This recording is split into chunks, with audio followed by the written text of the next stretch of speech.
Okay, welcome back to another bag of shite. And today in the bag of shite we have some coasters, as some people call them. We've got one blue, we've got one bluey, we've got a couple of start off with these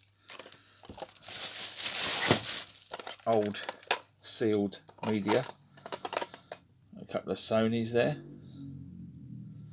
Type 1. Which I'm not sure if that's a very good type. I think type 2 is the standard, so I don't know what type 1 is. Probably just a cheaper, thinner tape. But Sony's a good make. High fidelity for music and voice. You want to read that? Feel free. Try and keep it still.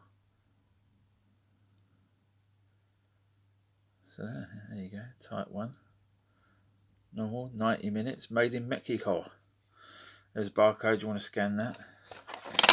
I don't know. People do these things, don't they? Anyway, so do you want to see what the Blu-ray is? There's the Blu-ray. Pulp Fiction. Good film. Good film. The more I watch it though, the more I realise it's not that good a film. I mean, it's good for its time. It was like, Reservoir Dogs was good. I actually saw this one first and then went back and saw Reservoir Dogs. And, compared to this, Reservoir Dogs it's a bit slow, really. Not a lot going on. I mean, it's got that infamous scene with the stuck in the middle with you and the cop tied to a chair. If you haven't seen it, I won't spoil it. It's a good scene. It's a very good, iconic scene. I mean, this has got so many iconic scenes in this film. You've got the, that is a tasty burger scene. Oh, sorry, did I break your concentration? You were saying something about good intentions. I mean, the dialogue is very good in this film. Like, when Butch and Marcellus Wallace have just been attacked, I shall say. And he goes to him, he goes, "What now?" He goes, "What now? I'm going to get some pipe hitting to go to town on the homes with a blowtorch." No, he goes, no, what now between me and you? There ain't no me and you. I just thought it's funny. It's like, what now? And he comes out with all that. And he's like, no, I meant between me and you. Like, you're going to kill me? After he saved his life, basically. Obviously, the scene with the Jack Rabbit Slims, the dance competition's iconic. The overdose scene with the needles is iconic. There's lots of different parts of the film.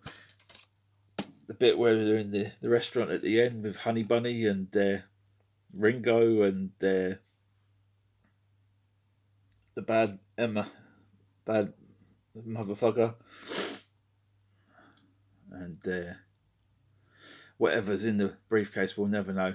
I mean, the 6 hours of content, that he's not going to tell you what's in the briefcase, but it is one of my favourite films. Let's say, rewatching it, it is a long film, and if it was in a more linear style, would it be such a good film? It's just because of the jumping backwards and forwards. It's kind of like confused a lot of people. A lot of people are like, I don't get it. And now it's just like, everybody's done that sort of style of backwards and forwards. Even Back to the Future 2 done it, but they had to explain what was going on a chalkboard. So anyway, let's get all this out of the bag, because I know it makes a lot of noise and it's probably upsetting some people. Let's get rid of that Londis bag. So, I even got an action figure in this lot. Here you go. Is that Rocksteady or is that Bebop? It's one of the Turtles villains. And it comes from 2014, I believe. I think so. I can't really see. But yeah, I think it's 2014. Yeah. Got a bit of articulation there. It's got a bend at the knee, swivel. It's also got these like little roller blades on the heels and on the back, so you can slide them across. So that's nice. I mean, all this in this bag was literally £2. I've got another bag of shite I have to film, and it costs like £1 a DVD, but it's still good value. But this lot here, and the Blu-ray, the 2 cassettes, all £2 for the lot. So it's crazy prices. It's I don't know, but anyway, let's get on with the bag of shite. Got a good film here with Stallone, Lock Up. I have seen on another channel somebody talking about this recently. I won't give them a free plug because nobody gives me free plugs. Well, not many people do. And, it's best kept secret on YouTube, I guess. It's not all about having loads of subs and loads of views, but I like the people that view my stuff. And all got a good sense of humour. So you might like this film if you've got, it's a silly film, yes. Is it predictable? Yes, I guess so. Is it fun? Yes. It's a good film. I mean, if you like films like Escape from Alcatraz, or more recently, Stallone's redone this film basically with the one with Arnie. I can't remember what it's called. Breakout or something. And it's basically the same film. It's like trying to break out of the jail because Donald Sutherland is the warden of the jail, and Stallone broke out of one of the previous jails that this warden was at. Warden comes to this jail, makes this guy's life hell, gives him a reason to break out. Guess what? He breaks out, I think so. Or does he not? Or he attempts to, or something. Anyway, I know that they build a car in the jail. I remember that. Totally ridiculous. I mean, where would you get the parts? Why would they let you build a car that runs? So you could just drive through the walls or drive over the staff. Totally ridiculous film. But very funny scene at the end with Donald Sutherland when he's strapped to a chair. Well, I won't say any more than that. I just think it's funny. I mean, Donald Sutherland, quite a respected actor. But, now he's in bloody things like Hunger Games. So, no gravitas to that, is there? Or this, Rogue One. People go on like bloody Rogue One Shakespeare nowadays. It's just a bloody film with CGI. It's not bloody Shakespeare. It's like the Marvel films. People go, oh yeah, I love the MCU. Shut up. It's bloody kids' stories. Like this. Look, nobody's even watched it. It's sealed. I mean, I've watched it. Out of all the Star Wars films, it's not bad. But I've only watched it once, and I don't really have much intention. I will go back and watch it. I did finally watch the Rise of Skywalker with Richard E. Grant. And guess what? I didn't fist pump the air. I didn't laugh or cry or fist pump the air. Ah! I wasn't proud to watch it. I wasn't so glad that he was in it. Nothing like that. I thought it was boring, overhyped rubbish, to be honest. It was absolute rubbish. And Disney Ridley, or Daisy bloody whatever her name is, Upsy Daisy Ridley, she can go piss off. I mean, what a posh girl. I mean, it just does not gel. Oh, Chewie! No. I killed Chewie! No, you didn't. Get over it. Nonsense. Right. Jet Li, Fearless. This makes you laugh. From the legendary action choreographer of The Matrix and Kill Bill. This guy, can't say his name properly, Yung Woo Ping. Right? He's been making films before bloody Quentin Tarantino was born, for fuck's sake. But, Western people, all they know is The Matrix and Kill Bill, so that's how that's marketed. But yeah, I think I've seen it before. I think it's a good film. You like the old style kung fu? Yeah, it's a good one. This one, never seen anybody talk about it. The outfit's called the Zoot Suit. I think probably quite a racist term now, but this guy you might recognise. He was the captain in Miami Vice, the original TV series, and this says it was based on the Zoot Suit riots that rocked 1940s Los Angeles. So that looks interesting. I think it's a musical. It says part dazzling part fact, part dazzling fiction. Film adaptation of playwright acclaimed stage drama.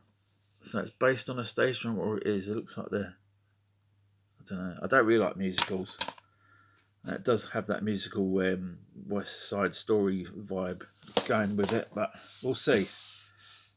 There's only a couple of musicals I really like, and one's the Blues Brothers, one's Willy Wonka. Technically, that's a musical, isn't it? Other than that, people start breaking out into song. It just really takes me out of the film. It's just like nobody does that in real life. It's just like going to Tesco's. Where are the oranges? You know, you just don't do it. Well, I might do in the future just to, entertain myself. This one, never seen, looks absolute rubbish, but I like wasting my time watching rubbish sometimes. It just, as somebody else said, it's a bit of a lobotomy. Time to chill out and just turn the brain off. This is that sort of film. People call them popcorn movies. I hate popcorn. It gets stuck in my teeth. I just call it dumbing down films. The films to shut your brain off to. This one stars Aaron Eckhart, Hilary Swank Weinstein. This guy, I think, is Delroy Lindo. It might be that guy, or it might be that boy. I don't know. It's definitely not that lady. Says here, full of pleasure, or full of pure popcorn pleasure. Now, don't know what you're doing with your popcorn, but that does not give me pleasure. So it gets stuck in my teeth, and don't know what other people do with it. Packed with some genuinely thrilling moments and awesome special effects. So that says it all. It's just a bunch of, B-list actors with some probably B-list CGI. They go to the planet. Look at the synopsis of this film. Is it the synopsis or the description, whatever you want to call it? Again, it says Armageddon with a testosterone bypass or deep impact without the soap opera. So what the hell does that leave? Not a lot. You see some CGI of the Golden Gate Bridge being destroyed. Academy Award winner Hilary Swank Weinstein leads an all-star cast in this electrifying journey that puts you in the middle of the most spectacular film adventure. Aaron Eckhart, star of Erin Brockovich, great film, not really, has made a terrifying discovery. The Earth's inner core has stopped rotating. Now, is that true? Does the Earth's core rotate? I guess so. It's kind of like the I know the Earth rotates, or does the sun rotate, and we rotate around the sun, or does the sun rotate around us? I don't know. I'll have to ask Brian Cox. It's fascinating. I don't know. But apparently the Earth's core rotates and it's stopped. So if it stopped, would we all just, when the bus puts the brakes on, would we all go flying or something? Or would the oceans stop waving? Would it affect that, or was that the moon affects the water? I don't know, but it sounds like a load of nonsense, to be honest. But Stanley Tucci's in it, so that I think is Stanley Tucci. So that alone is worth a watch to see Stanley Tucci. And then finally, I said before I picked this up, Al Pacino. starring in a Norman Jewison film, and Justice for All. Early role for Mr. Hoo-Ha. Hoo-Ha. He's starring as a lawyer, and yeah, it looks a bit crap, to be honest. But I'll give it a go. I've been watching a lot of well, not a lot, but I've been watching a few of Al Pacino films lately. I've watched Frankie and Johnny. That was good. Michelle Pfeiffer was nice in that. Actually, she weren't really. She was a bit of a tramp, really. She looked a bit rough. But, you know, we used to seeing, or we were used to seeing these stars looking very glamorous. And then she was kind of like, you know, very homely in the film. Very normal, ordinary. Which is kind of like, look, you can get a bird like this. She's a bit decent with a bit of a clean up, but, you know, she's a bit rough in her big socks. And actually, she looked a bit minging, to be honest, in that film. The more I think about it, and Al Pacino, he didn't look much better. He just come out of jail, and he didn't want to see his kids because his kids were his ex-missus with a new fella. I mean, what a pussy! Do you know what I mean? If your family, if you split up from your partner and they have a new dad, you're still going to be their dad. So what the fuck? It doesn't make no sense. I don't want to see my kids. They got a new family. They look so perfect together. Just fucking get a set of balls and just fucking, you know, stupid film. Anyway, watched that.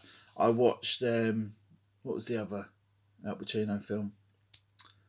Can't remember now.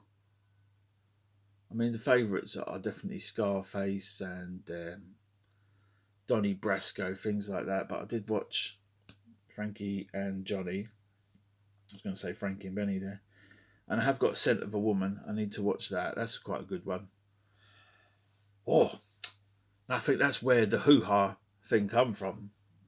And yeah, he's basically a blind guy, belligerent old blind guy, and they go on a bit of a road trip. And yeah, it's all right. It's got a few funny moments in it. So yeah, this is kind of like in between sort of films. I mean, Serpico is probably the best film he's done. It is a good film. Godfather 2, he's kind of talking like that, like Michael Corleone, and then all of a sudden, Corleone's way, he started going like this, and it got deeper and deeper over the years. You know, he was talking like Tony Montana before that, you know. Why don't you try sticking your head up your ass? See if it fit. Say hello to my little friend. And then Carlito Grande, going like this. And then the more and more older he got, the more and more it come out like hoo-ha. You know? Anyway, I'm going to get out of here. I'm going to go watch some more Al Pacino. No, more likely I will probably show you another bag of shit shortly. So, get the fuck out of here. Goodbye.